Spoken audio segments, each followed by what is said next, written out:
Oh, hey, how can I help you? Oh, you're right. You're a member of the Nor Valley family. In that case, you must be here to pick up those writing supplies. Is that correct? Wonderful, wonderful.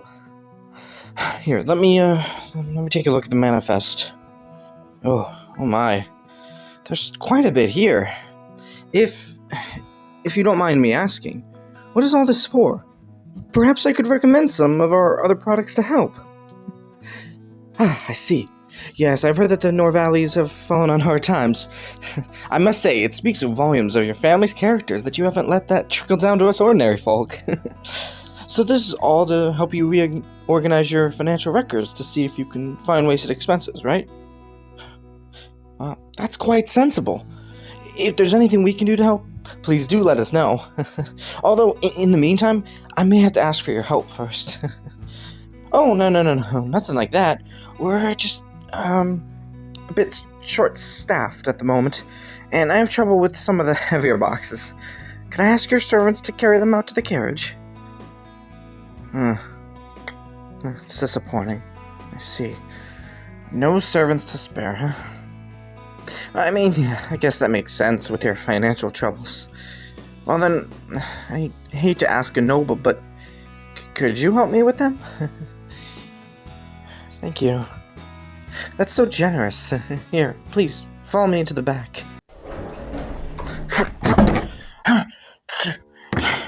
Stay quiet. I'll knock you out if I have to. Oh, you recognize me just by the sound of my voice then, huh? I must have made quite the impression on you. I suppose that was bound to happen. You don't easily forget the voice of someone who held a knife to your throat. I'm glad I decided to disguise it.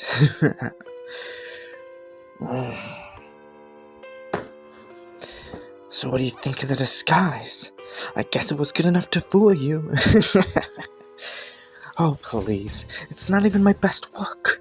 One time I had to disguise myself as a literal child. Now that one was a challenge. As for why I'm here posing as a storekeeper, well, there are a few reasons. The first reason is that I wanted to let you know that I'm still keeping an eye on you. You've done well not to tell anyone about our meeting, but you're starting to get a little bold with your questions of the Blancmont family. Never forget, you mustn't let anyone realize that you and I are affiliated. Not unless you join the Blancmonts. Well, of course, I could have just snuck into your room again to talk to you about this. If I were some rank amateur, any decent assassin would ever use the same approach twice. It's a good way to get caught. I doubt you would set any kind of trap for me, and I really doubt that any trap you would actually catch me. But there's no reason for me to be careless.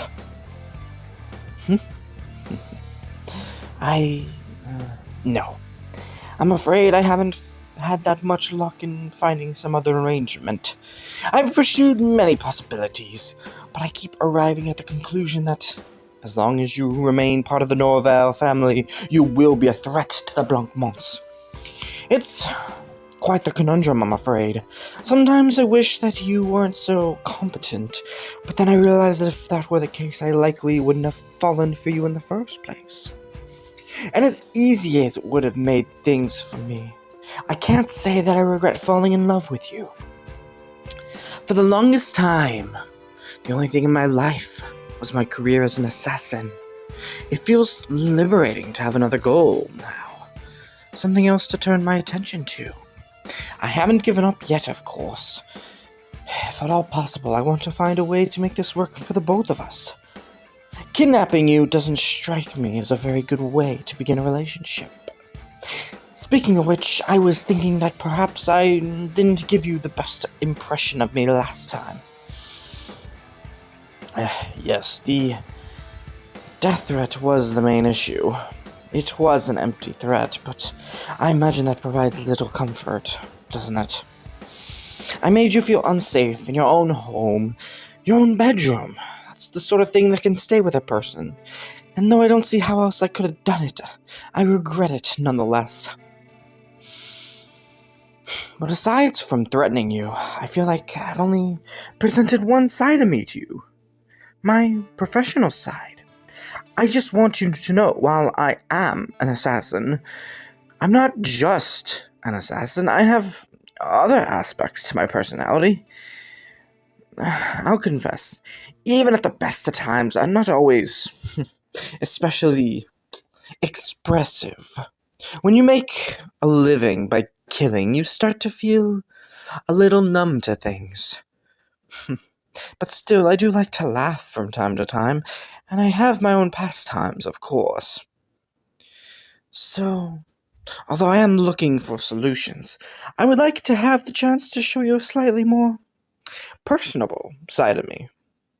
Perhaps if I can successfully woo you, you'll decide to come over to my side willingly. And that would solve everyone's problems all at once.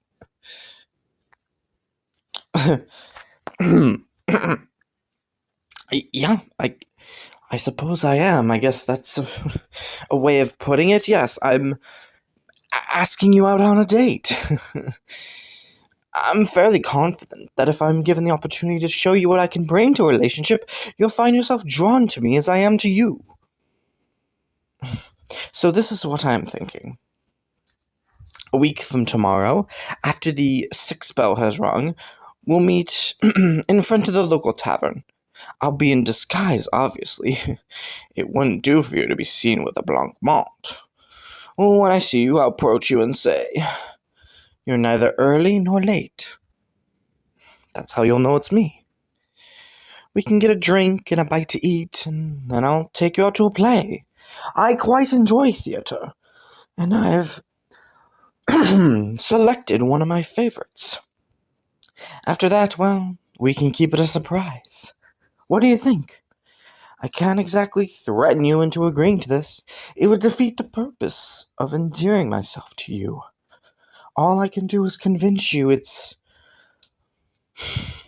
sure to be a enjoyable evening.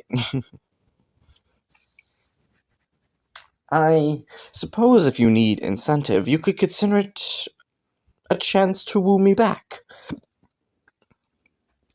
I don't find it likely, but perhaps you could convince me you're worth abandoning the blancmange after all. Oh, so you don't need convincing, do you? Well, that's quite flattering.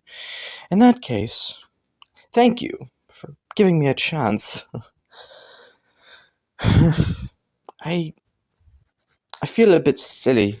It's just I'm supposed to be a hardened killer, but I just feel a little giddy that you agree to a date. Maybe it's because it's new territory for me. I've been in relationships before, but only ever as part of a cover, usually to extract information or get close to someone. So I'm not inexperienced. This will be my first real date. I suppose I'll have to put my heart into this one. I've always done just enough to be appealing to my dates. Trying to go above and beyond for someone, that's going to feel strange. Oh, well, that's sweet. Makes me happy that you feel excited as well. I must say, I wasn't expecting you to be quite so, friendly after last time. I mostly just pushed my feelings onto you and made it your problem. I mean, true, I did spare your life, but that's rarely considered a noble thing. I've spared a small number of people, at least tried to, but they've always responded by attacking me or trying to expose me. I'm very grateful that you're different. Well, that it seems we'll be seeing each other again very soon. I have to leave, unfortunately.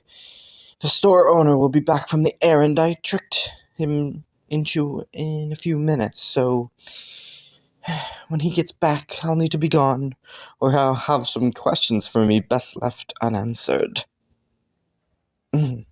Oh, right. The boxes. Sorry. I don't have time to help with those. You can wait for the owner if you like. But just before I go, just keep an eye out. You were very vulnerable today. Once again, you are fortunate that I don't wish you harm. But you're noble. I may not be the only assassin you ever encounter. I can't stand the thought of you being killed. For now, try not to be alone with strangers. If you really can't spare servants, then find a friend or family member to stick with you. Take care. I can't wait for our date.